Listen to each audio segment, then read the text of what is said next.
नमस्कार, प्रभू maths channel मध्ये आपलं सर्वांचं मनपूर्वक स्वागत। आज आपण इयत्ता 6वी मॅथ्स पाहणार आहोत। आपलं प्रकरण 5 आहे दशांश अपूर्णांक decimal fraction.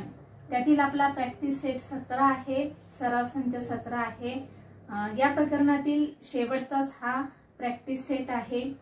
Division of decimal fractions, दशांश अपूर्णांकांचा भागाकार आज आपण या व्हिडिओमध्ये पाहणार आहोत। जसं आपण मागील व्हिडिओमध्ये गुणाकार अभ्यासलेला आहे, तसंच आज आपण भागाकार अभ्यासणार आहोत।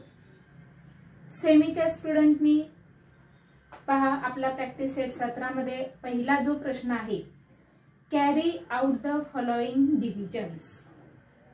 मराठी मीडियमच्या विद्यार्थ्यांनी बघा, पहिला प्रश्न काय आहे आपला, खालील भागाकार करा।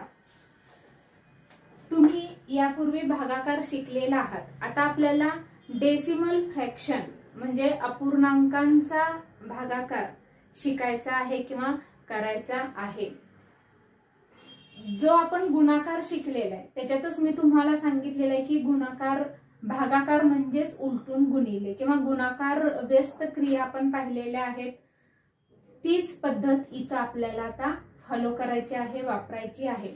आता पहिल्या प्रश्नातील पहिला प्रश्न आपला काय आहे बघा, 4.8 भागिले 2 आहे।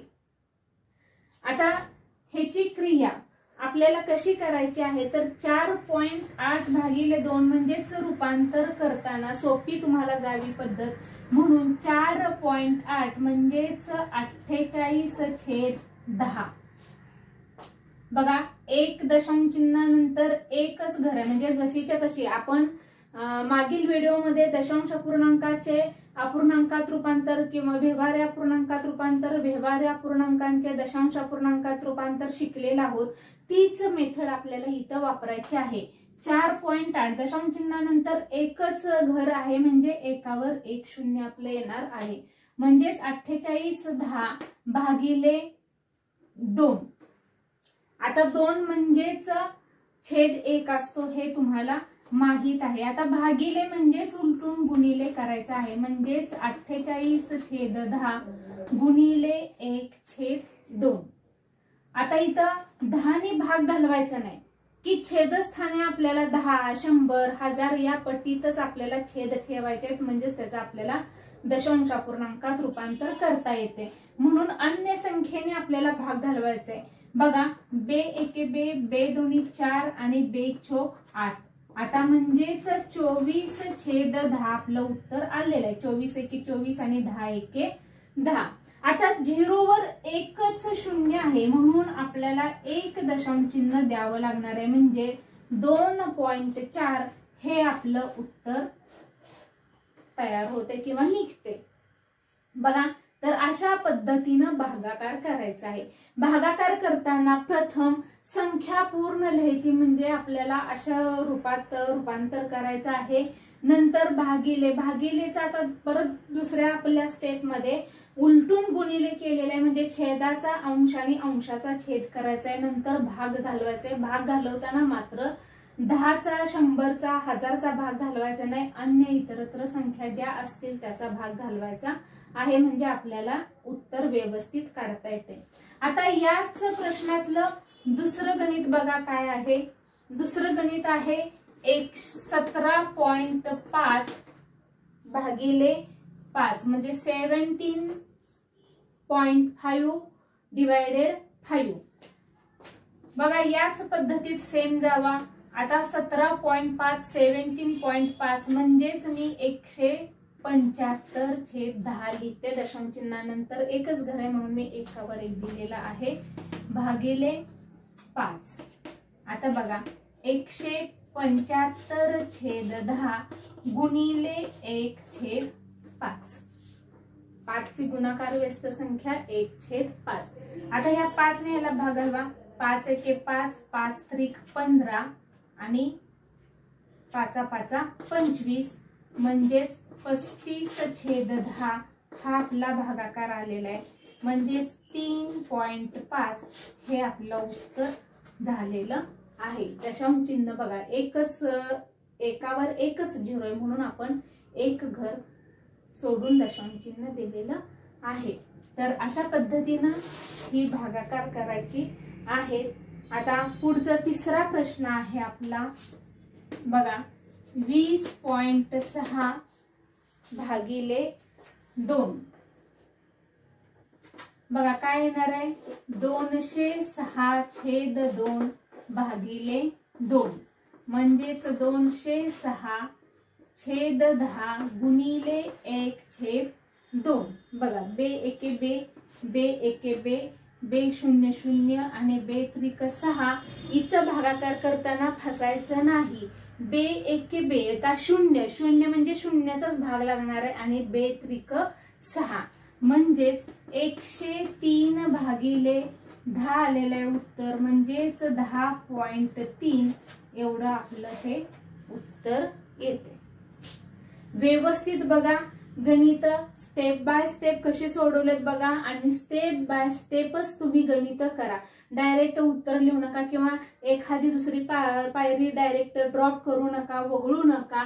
तर पायऱ्या तुमच्या जेवढ्या वाढतील तेवढ्या तुम्हाला गणित चुकणार नाही आणि व्यवस्थितपणा तुमचा त्या गणितात दिसून येईल। तर अशा पद्धतीने आपली पहिल्या प्रश्नातली 3 गणित झालेली आहेत।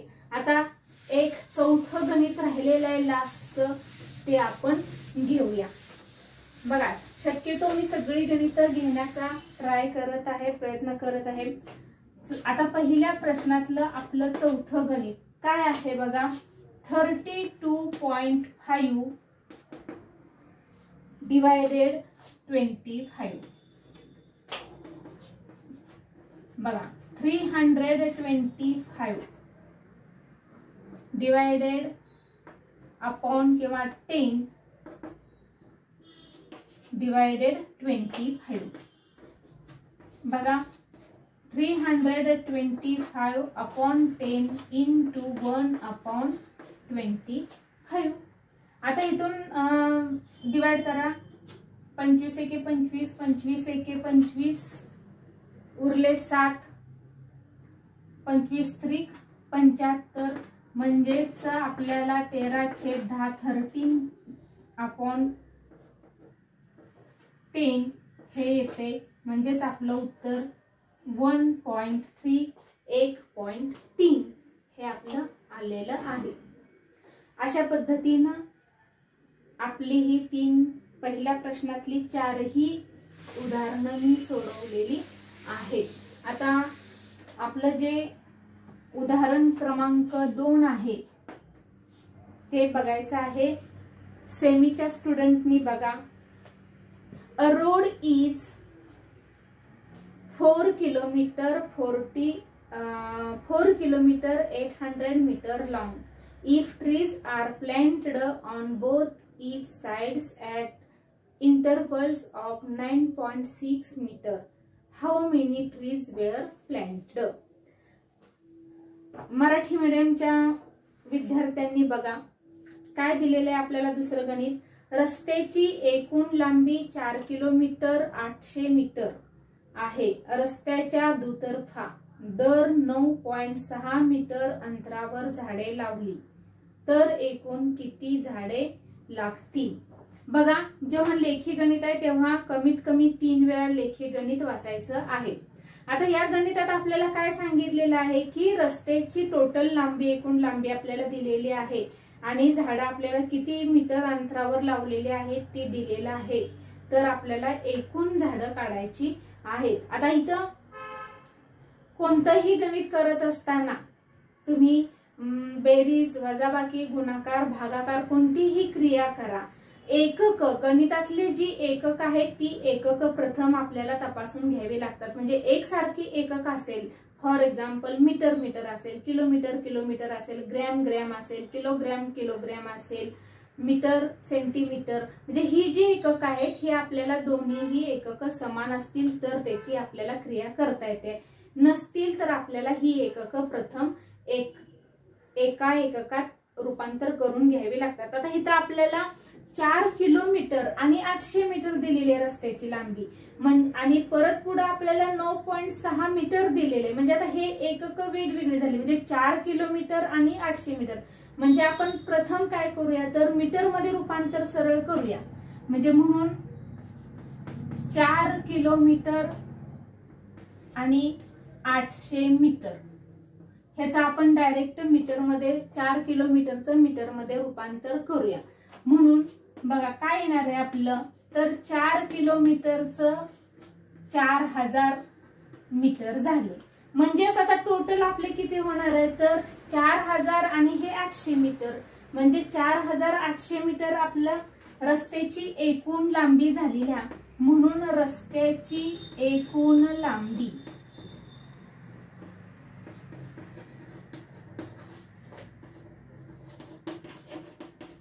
किती झाली, 4800 मीटर. हेन्स सेमीच्या मुलांनी काय म्हणणार, टोटल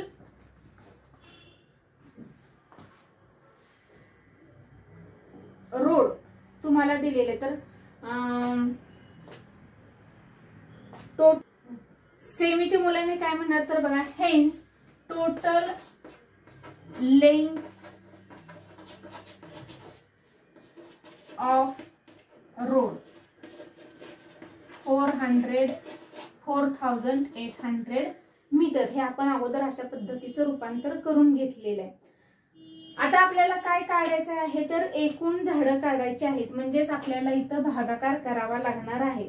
मग भागाकार आपल्याला कसा करता येईल, तर 4800 भागिले 9.6 आपल्याला 9.6 रस्त्याचं मीटरवर झाडाचं अंतर दिलेलं आहे.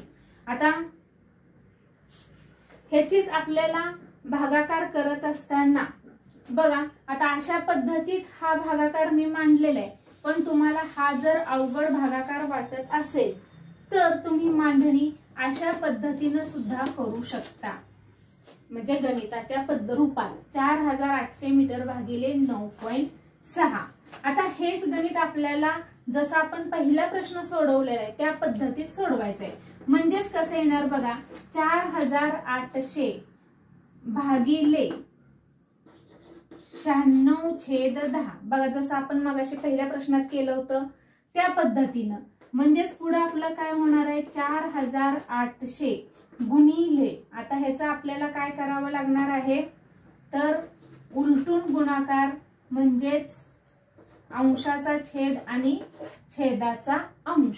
आता 10/96 म्हणजे ह्याला आता भाग घालवा तुम्ही. 48 एके 48, 48 दोन्ही 96. इथं तुमचं 0 हे 0 आणि हे 0 म्हणजे इथं 100 झालेले आहेत. पुन्हा ह्या बेनी वाटल्यास ह्या 10 ला भाग घालवा. 2×5 म्हणजेच तुमचं 100 गुणिले 5 म्हणजेच तुमची 500 आलेलं आहे. आता हे उत्तर 500 आलेलं आहे म्हणजे 500 काय आहे, 500 झाड आहेत. पण इथंच थांबायचं नाही. गणित म्हणून मी तुम्हाला सांगितले लेखी गणित तुम्ही 2 ते 3 वेळा वाचा. गणितात आपल्याला काय सांगितलंय, रस्त्याच्या दुतर्फा म्हणजे दोन्ही बाजूनी झाडं येणार आहेत रस्त्याच्या, म्हणजे 2 बाजू सांगितलेले आहेत. म्हणून इथं आपल्याला काय करावं लागणार आहे, तर ही एक बाजू आपली निघलेली आहे म्हणजे ह्याला गुणिले आपल्याला 2 करावं लागणार आहे. म्हणजेच आपल्याला काय म्हणावं लागेल आता इथं अजून, की रस्त्याच्या दुतर्फा बोथ साइड्स ऑफ रोड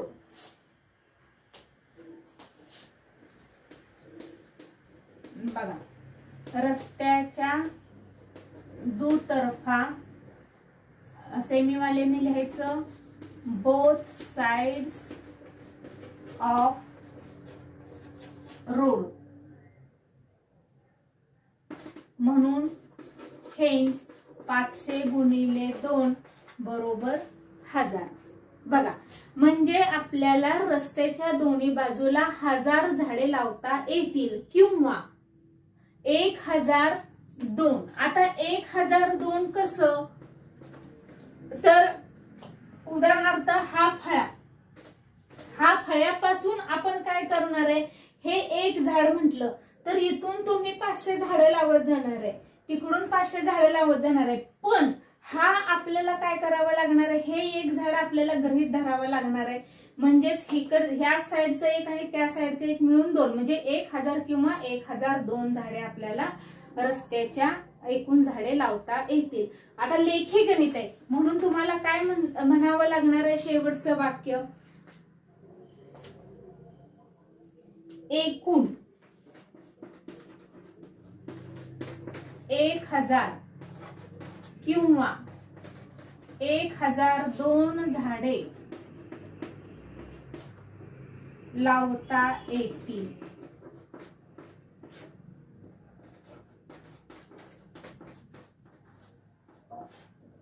एकूण 1000 किंवा 1002 झाडे लावता येतील. सेमीच्या स्टुडंटनी काय म्हणता येईल, 100 trees were, बघा, hence 1000 or 1002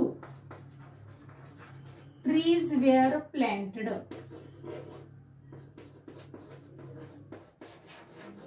बघा, 1000 or 1002 were planted म्हटलं तरी सुद्धा चालते.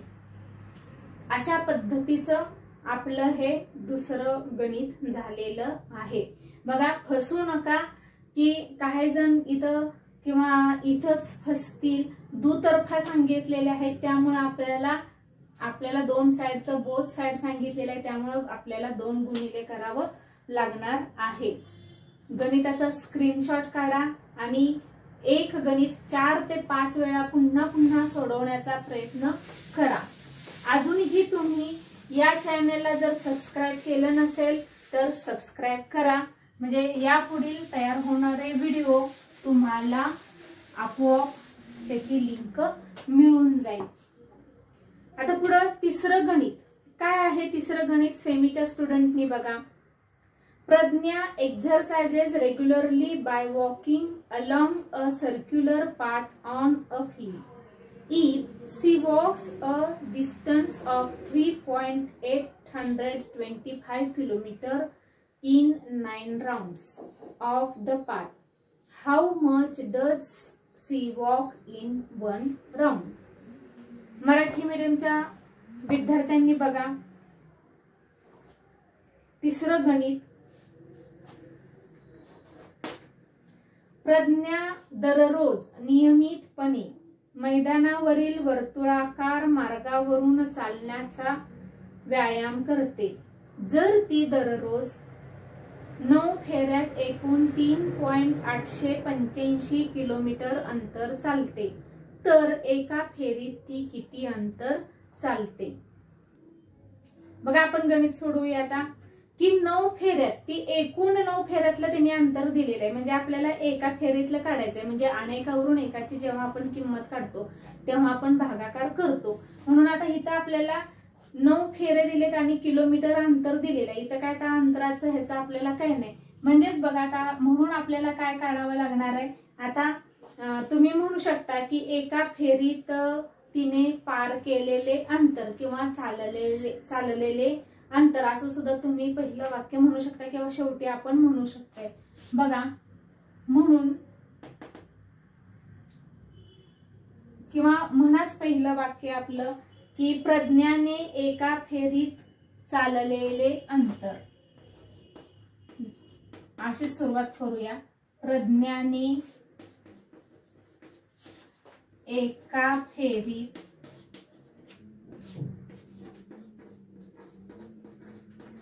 चाललेले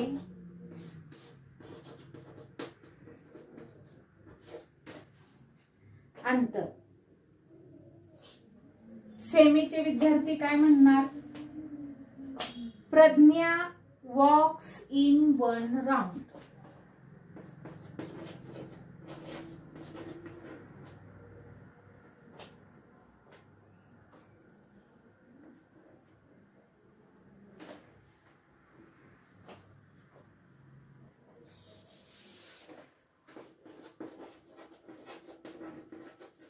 Pragya walks in 1 round. Pragya walks in 1 round. Hence म्हणून आपल्याला काय करावं लागणार आहे, 3.825 भागिले 9 करावं लागणार आहे. तिनं चाललेलं एकूण अंतर आणि एका फेरीचा एकूण फेऱ्या म्हणजे आपल्याला एका फेरीचं अंतर निघणार आहे. बरोबर. बघा आता 3825 छेद मी किती लिहिणार, 1000, कारण दशांश चिन्हानंतर 3 घर आहेत म्हणून 3 भागिले 9 बरोबर 3825 भागिले किंवा छेद 1000 गुणिले, आता इथं बघा भागिलेचं गुणिले उलटून 1/9. आता ह्यानी ह्याला भाग घालवा. बघा 9 एके 9, 9 चौक 36 उरले 2, 9 त्रिक 9 दुनी 18 उरले 4 आणि 9 वा 5 45 म्हणजे 425 आलं. 9 वा 5 45 म्हणजेच आपलं हे किती झालेलं आहे, 425 छेद 1000. म्हणजेच 1 2 3 0 आपलं दशांश चिन्हानंतर जाणार आहे म्हणजेच 0.425 एवढं आपलं उत्तर आलेलं आहे. 0.425. आता आपल्याला काय वाक्यरचना करावी लागणार आहे, तर इथं जे आपण लिहिले तेच, प्रज्ञा एका फेरीत 0.425 किलोमीटर अंतर चालेल. बघा इथं, म्हणून प्रज्ञा एका फेरीत 0.425 किलोमीटर अंतर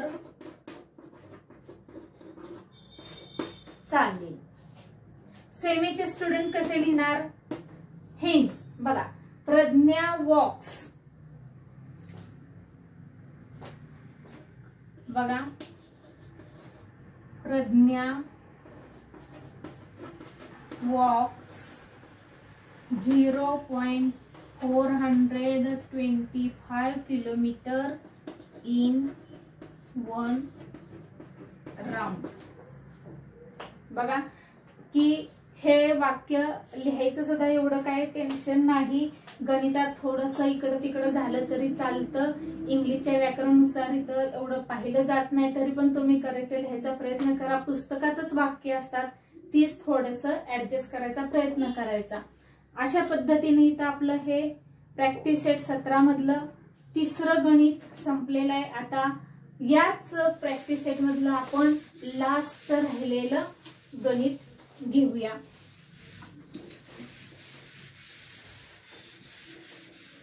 चौथं गणित काय आहे बघा,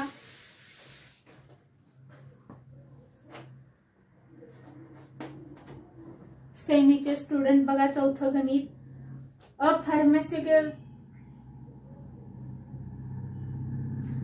pharmaceutical manufacture bought 0.25 quintal of hirda, a medicinal plant for 9,500 rupees. What is the cost per quintal of hirda? Marathi मीडियमचे विद्यार्थी बघा, औषध निर्मात्यांनी 0.25 क्विंटल हिरडा 9,500 रुपयांना खरेदी केला, तर 1 क्विंटल हिरड्याचा दर किती? बघा आता जसं मी पहिल्या गणितात तुम्हाला सांगितलेलं होतं की आपल्याला एकक हे समान लागतात, तसं आता इथं 0.25 क्विंटल हिरडा दिलेला आहे आणि आपल्याला तो 9,500 रुपयांना खरेदी केलेला आहे. आता 0.25 हिरडा आणि 9,500 रुपयांना खरेदी केलेला आहे. एका क्विंटलचा आपल्याला इथं दर काढायचा आहे. म्हणजेच बघा आता हे गणित आपल्याला कसं करावं लागणार आहे, तर 9,500 भागिले 0.25. बघा 9,500 भागिलेचं गुणिले किंवा भागिलेच करा पहिली स्टेप, भागिले 25/100. बघा 0.25 चं 25/100 मी केलेलं आहे. म्हणजेच कसं येणार आहे 9,500 गुणिले 100/25.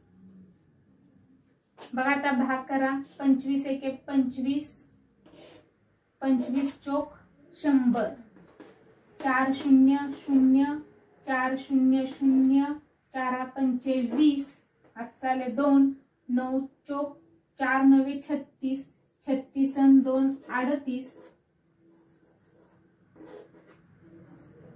म्हणजे 38,000 रुपये एवढं आपल्याला द्यावे लागणार आहेत. ₹38,000 रुपीज.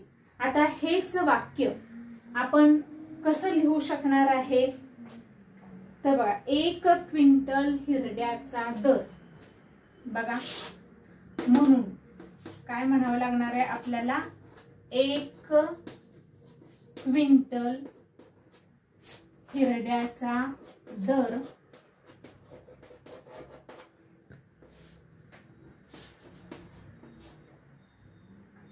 ₹38,000 रुपये. आता हेच वाक्य आपण इथं सुद्धा लिहू शकतो, जसं आपण तिसऱ्या गणितात लिहिलं, दुसऱ्या गणितात लिहिलं तसं. सेमीचे स्टुडंट कसे लिहिणार बघा. The cost per quintal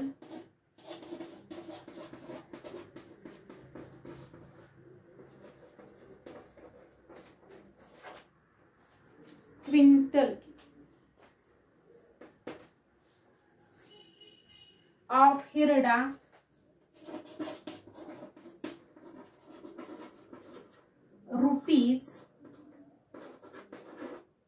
₹38,000. बघा अशा पद्धतीनं आपली प्रॅक्टिस सेट 17 मधली सर्व गणित संपलेली आहेत, मी घेतलेले आहेत. तुम्ही पुन्हा पुन्हा गणित सोडवण्याचा प्रयत्न करा. सोपी तुम्हाला गणित जातील. अजूनही या चॅनलला जर तुम्ही सबस्क्राइब केलं नसेल तर सबस्क्राइब करा. आज आपण इथंच थांबूया. धन्यवाद.